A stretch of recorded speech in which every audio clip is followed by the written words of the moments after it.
समस्त अभिभावकगण, भाइयों बहनों, क्रांतिकारी साथियों को प्रणाम।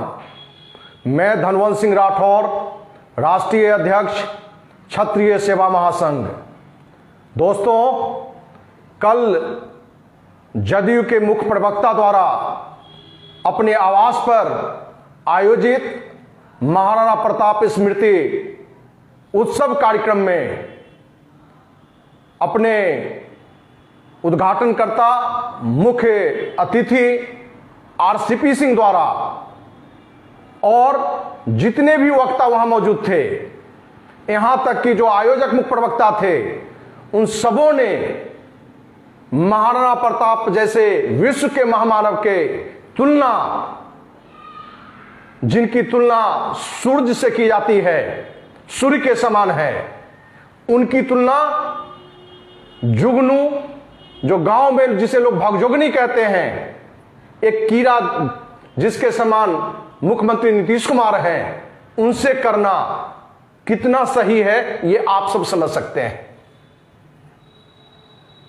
मुख्य अतिथि आरसीपी सिंह, जो जदयू के राष्ट्रीय अध्यक्ष हैं, उन्होंने कहा कि महामानव महाराणा प्रताप जिस तरह से सभी समाज को लेकर एक साथ चलते थे, अपने सिद्धांत पर चलते थे, अपनी कथनी पर चलते थे, उसी तरह से आज के मुख्यमंत्री नीतीश कुमार हूबहू उसी तरह से अपने जीवन को जी रहे हैं। जहां मुख्य अतिथि जदयू के राष्ट्रीय अध्यक्ष आरसीपी सिंह ने यह बात कही, वहीं लगभग सारे वक्ताओं ने इन बातों को रखा। यहां तक कि जदयू के मुख्य प्रवक्ता भी बड़ी जोर देकर इस बात को रखा कि मुख्यमंत्री नीतीश कुमार महामानव महाराणा प्रताप की तरह काम कर रहे हैं।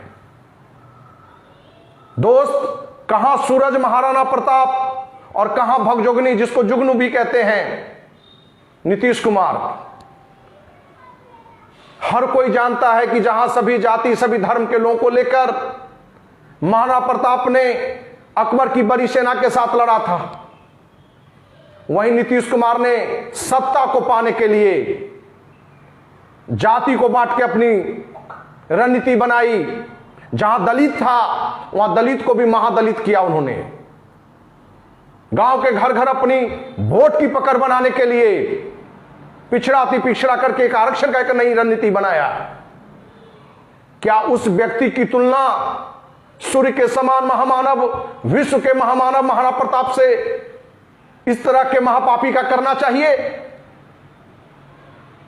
हम अपने समाज के किसी भी पार्टी में, वो विधायक हो, एमएलसी हो, सांसद हो, मंत्री हो, उनसे हाथ जोड़ के आग्रह है कि आप पद के फेर में, आप विधायक, एमएलसी, मंत्री बनने के लिए अपने समाज को और समाज के से जुड़े हुए, जो सिर्फ समाज नहीं बल्कि पूरी दुनिया में अपना एक बड़ा व्यक्तित्व बनाया है, उनको अपमानित करने का प्रयास मत कीजिए।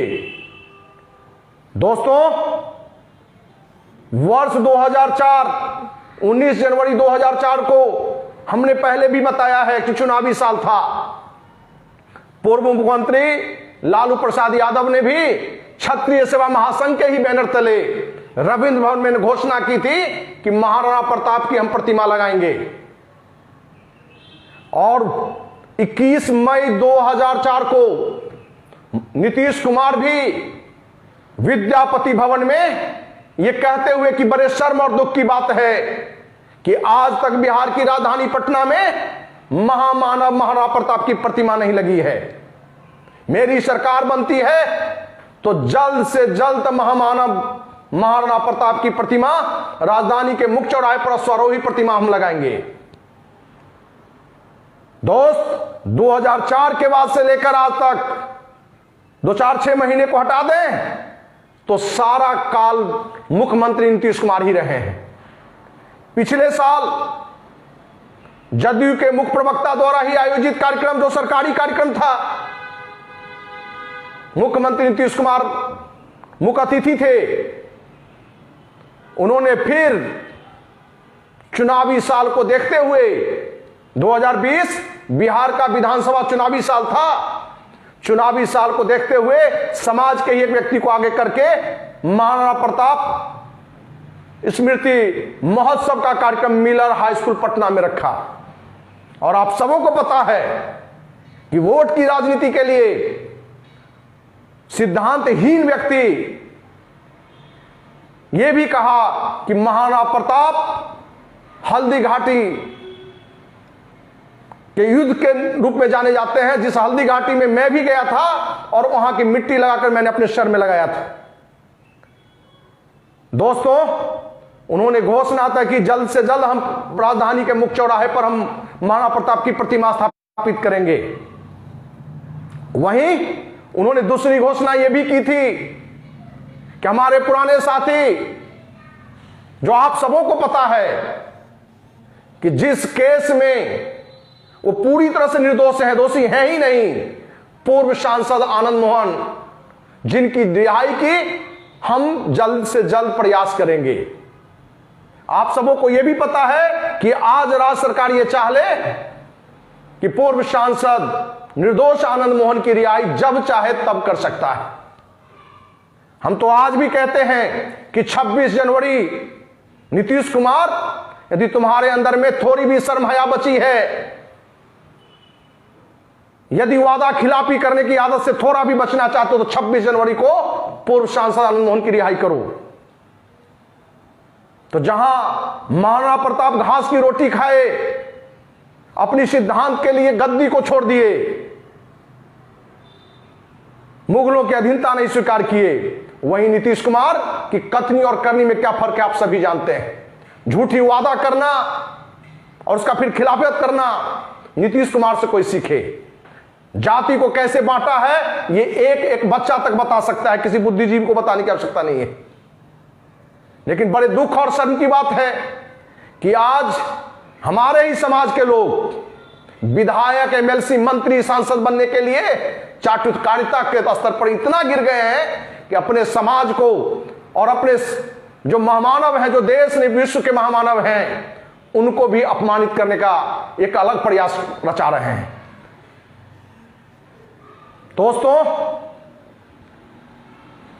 कहा गया है कि जो अपने जात का नहीं है वो अपने बाप का भी नहीं है, जो अपने समाज का नहीं है वो अपने बाप का नहीं है, जो महामानव का नाम पर सिर्फ गंदी राजनीति करता हो, पद के लिए दौड़ता हो, वो क्या समाज का क्या करेगा, वो राज्य का क्या सोचेगा, वो देश का क्या सोचेगा। ऐसे व्यक्ति से कभी आप उम्मीद मत करें। आज बड़े दुख के साथ हमको कहना पड़ रहा है कि बिहार की राजनीति में आज किसी भी राजनीतिक दल में एक भी क्षत्रिय समाज से ऐसा व्यक्ति नहीं है जो क्षत्रिय स्वाभिमान को लेकर अपनी बात को अपनी पार्टी में रख सके या पूरे बिहार में उसका परचम फैला सके। सिर्फ और सिर्फ सत्ता तक ही क्षत्रिय समाज के जो भी जनप्रतिनिधि हैं वहां तक टिके हुए हैं। आज क्षत्रिय समाज से जिस पार्टी में भी जनप्रतिनिधि हैं उनको ये खूब मालूम है, क्योंकि बिहार का बच्चा बच्चा तक जानता है कि पूर्व सांसद आनंद मोहन जिस केस में आज भी आजीवन कारावास का जेल भोग रहा है 100% निर्दोष हैं। लेकिन किसी भी राजनीतिक दल के किसी विधायक, मंत्री या बिहार से गए हुए सांसद कोई मंत्री एक बार भी इस मुद्दे पर अपनी आवाज तक नहीं निकालता है। शर्म आना चाहिए कि समाज के नाम पर टिकट, मंत्री पद, लेकिन समाज का एक निर्दोष युवा जो आनंद मोहन कम उम्र में बिहार नहीं पूरे देश नहीं देश से बाहर भी जाना जाने लगा था, एक क्रांतिकारी के रूप में अपराध भ्रष्टाचार के खिलाफ में आवाज उठाने वाले के रूप में, उस आनंद मोहन को गंदी राजनीति के तहत जहां लालू प्रसाद यादव ने रास्ता निकाल दिया फंसाने का, वहीं नीतीश कुमार ने उस पर मुहर लगा दी। आप सबों को पता है कि आनंद मोहन की सजा को जब उच्च न्यायालय ने आजीवन कारावास में तब्दील किया था तो उसके विरुद्ध में बिहार सरकार नीतीश कुमार ने आजीवन का ये फांसी की सजा देने का प्रयास किया था। दोस्तों, हम चाहते हैं अपने समाज के सभी जनप्रतिनिधि से या कोई भी संगठन के कोई हमारे जनप्रतिनिधि हो, उनसे हाथ जोड़ के आग्रह है कि समाज के नाम पर, किसी महामानव के नाम पर किसी आयोजन को मत रखिए, क्योंकि उस आयोजन के पीछे सिर्फ आपका लक्ष्य पद होता है। और जब सिर्फ लक्ष्य पद और पैसा होगा तो आप अपने समाज को बेचेंगे।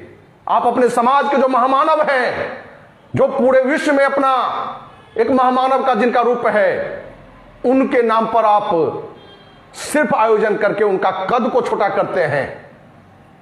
यही लोग हैं जो 100 साल बाद इसी कार्यक्रम के स्पीच को लेकर दिखाएंगे कि देखिए 100 साल पहले बिहार के एक ऐसे मुख्यमंत्री हुए थे नीतीश कुमार, जो महाराणा प्रताप के बराबर थे।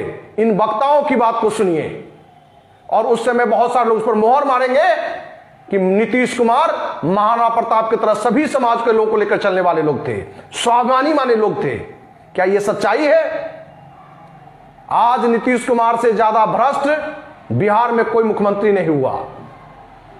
दोस्त, मैं 26 साल से सामाजिक कार्यकर्ता हूं। उससे पहले आईएएस की तैयारी करते हुए में हमने कुछ मीडिया का भी काम किया आज और हिंदुस्तान के लिए। नीतीश कुमार अपने अकाउंट में पैसा तो नहीं रखता है, लेकिन अपने लिए बिहार के ही नेताओं में से आरसीपी सिंह, जो आज जदयू के राष्ट्रीय अध्यक्ष हैं, कैबिनेट मंत्री विजय कुमार चौधरी, सांसद ललन सिंह, मंत्री अशोक चौधरी, ऐसे कितने लोगों का एक गिरोह बनाकर डीएमएसपी का पद देने के लिए, हर विभाग के प्रधान का पद देने के लिए, हर ठेका के लिए, बिहार में जितने भी मनोनीत पद होते हैं उन सारे पदों के लिए मोटी रकम ली जाती है। आप सबों को यह भी पता है कि जदयू अपनी सारी टिकट में ज्यादातर टिकट पर पैसे लेकर ही लोगों को टिकट दिया है। मंत्री बनने तक के लिए यहां तक पैसा दिया गया है। आपने यह भी देखा होगा कि शीला मंडल ने, जो मंत्री है, पहली बार पैसा देकर टिकट लिया और जीतने के लिए भी बड़ा पैसा खर्च किया और 5 करोड़ रुपया देकर बिहार सरकार का मलाईदार परिवहन मंत्री भी बना। उसने भी बाबू वीर कुंवर सिंह के बारे में ओछीपूर्ण बात कही थी, काफी लोगों ने विरोध किया था, लेकिन बिहार के जो जनप्रतिनिधि हैं, जदयू से जुड़े हुए किसी विधायक ने, किसी मंत्री ने, या भाजपा से ही जुड़े हुए किसी विधायक मंत्री ने इसकी कड़ी आलोचना नहीं की। दोस्तों, आज जरूरत है गलत को गलत कहने की और अच्छा को अच्छा कहने की।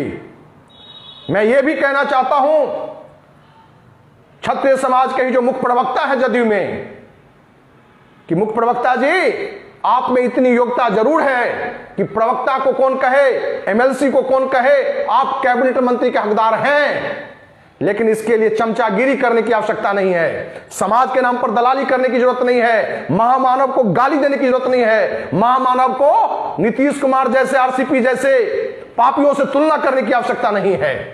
आज हर कोई मुख्यमंत्री नीतीश कुमार और आरसीपी सिंह आचरण के बारे में जानता है, हर कोई जानता है। इसलिए कार्यक्रम करिए, महामानव का कार्यक्रम करिए, बड़ी खुशी की बात है। एक तो इस तरह के लोगों को आयोजन में मत बुलाइए, यदि बुलाते हैं तो महामानव को अपमानित करने का प्रयास मत करिए। दोस्तों, इन्हीं शब्दों के साथ कि इस तरह के महामानव को कोई भी गलत लोगों से तुलना करेगा, जुगनू का जिसका अस्तित्व है नीतीश कुमार का, सूर्य समान महाराणा प्रताप से तुलना करेगा, तो उसकी हम कड़ी आलोचना करेंगे और कड़ा विरोध करेंगे। और आपको यह भी याद बता दें कि महाराणा प्रताप की प्रतिमा का निर्माण के लिए नीतीश कुमार यदि राजधानी में कोई जगह दे, जो हम जगह की मांग हमने बार बार किया है कि करबिगैया से आर ब्लॉक की जाने वाली जो गोलंबर है, वो जगह दो, बिहार की जनता घर घर से चंदा लेकर महामानव का अश्वारोही भव्य प्रतिमा बनाया जाएगा। आप जगह तो दो। दोस्तों, आनंद मोहन जी की रिहाई और महाराणा प्रताप की प्रतिमा के निर्माण को लेकर हो सकता है कि क्षत्रिय सेवा महासंघ को न्याय यात्रा भी निकालना पड़े तो हम निकालेंगे, क्योंकि अखिल भारतीय अपराध विरोधी मोर्चा द्वारा महाराणा प्रताप की पुण्यतिथि के पूर्व संध्या पर हम सबों ने संकल्प लिया है, शपथ लिया है कि भ्रष्टाचार के खिलाफ लड़ो या मरो आंदोलन चलाएंगे। और बिहार के चौकीदार, जो मुखिया, वार्ड सदस्य लोग हैं, उनसे लेकर देश के प्रधान चौकीदार, प्रधानमंत्री तक ही कोई भ्रष्टाचार की कोई बात आवे तो उसको लेकर हम लोग बड़ी लड़ाई लड़ेंगे। तो ये आज आप सबों के सामने इस संकल्प के साथ ये घोषणा करना चाहते हैं कि महाराणा प्रताप की प्रतिमा निर्माण और आनंद मोहन को जेल से रिहाई को लेकर न्याय यात्रा भी शुरू करेंगे और वहीं भ्रष्टाचार के खिलाफ लड़ो या मरो आंदोलन के लिए भी एक बड़ा आंदोलन चलाएंगे।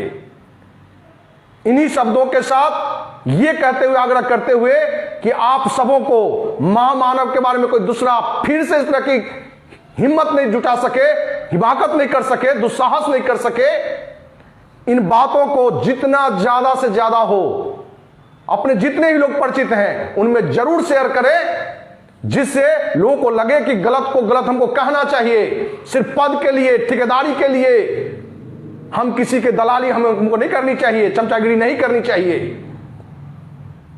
दोस्तों, हमारी बातों से किन्हीं को यदि आघात आया हो तो माफ कीजिएगा, लेकिन हम अपने जीवन के अंतिम सांस तक सच को सच कहेंगे, सही लोग को सही कहेंगे, जो गलत है उनका हम गलत को गलत कहते हुए एक बड़ा विरोध प्रकट करेंगे। इन्हीं शब्दों के साथ जय हिंद, जय महाराणा प्रताप।